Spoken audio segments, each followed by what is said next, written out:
It's now been a full year since Israel's genocide in Gaza started, and it's becoming painfully clear that all the speeches at the UN General Assembly do absolutely nothing to stop them.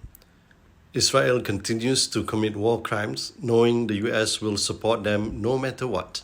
The UN Security Council seems powerless because the US, complicit in Israel's genocide, will consistently veto any motion to stop Israel's war crimes. While leaders around the world, including the US, call for restraint to avert a larger regional war, Israel's relentless bombing of civilians and targeted assassinations of Hamas and Hezbollah leaders show that escalation is part of their strategy. This approach pulls the US and its allies further into a potential all-out war. And while the media tries to paint Iran as the real antagonist, it's clear Israel, with unreserved support from the US, is waging war on all Muslims, aiming for a new world order that serves US and Israel's interest at the expense of others. The world is watching, seemingly helpless in preventing the US-Israel's actions as international law appears toothless. All the Western sermonizing about human rights, democracy, and the rule of law now looks like the height of hypocrisy. Every attempt to stop Israel's atrocities has failed, and peaceful resolutions seem to go nowhere.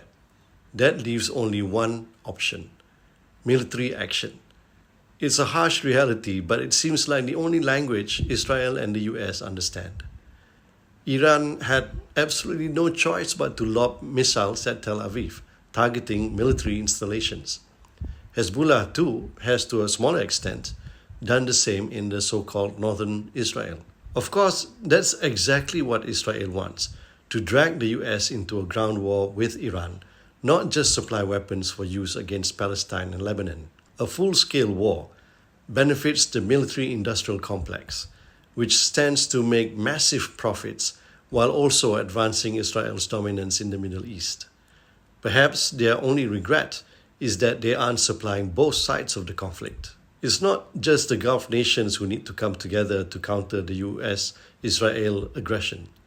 Peace-loving countries everywhere should recognize that the US and Israel's unchecked actions pose a threat to global peace for generations to come. Stopping Israel and the US is in the best interest of all Gulf nations. Allowing these two to run wild in the region won't secure anyone's future. After Palestine and Lebanon, they too will be next. Netanyahu hinted as much in his UN speeches. The maps he shows of Greater Israel includes much of the Arab states. That's why the rest of the world needs to take a firm stand and make it clear that we won't tolerate Israel and the US continuing to attack Palestine and Lebanon. Words alone aren't enough. Action is needed. Threats without follow-through are empty. The UNIFIL troops within the Blue Line need to be ordered and empowered to do more. They need to replace their blue helmets with green ones. They need to act. Israel and the US must understand that continuing their aggression harms their own interest. The 124 countries that voted in the UN for Israel to end its US-sanctioned occupation and violence in Palestine must live up to their commitment as the ICJ ruling requires, and act now. For humanity's sake, now is the time for action.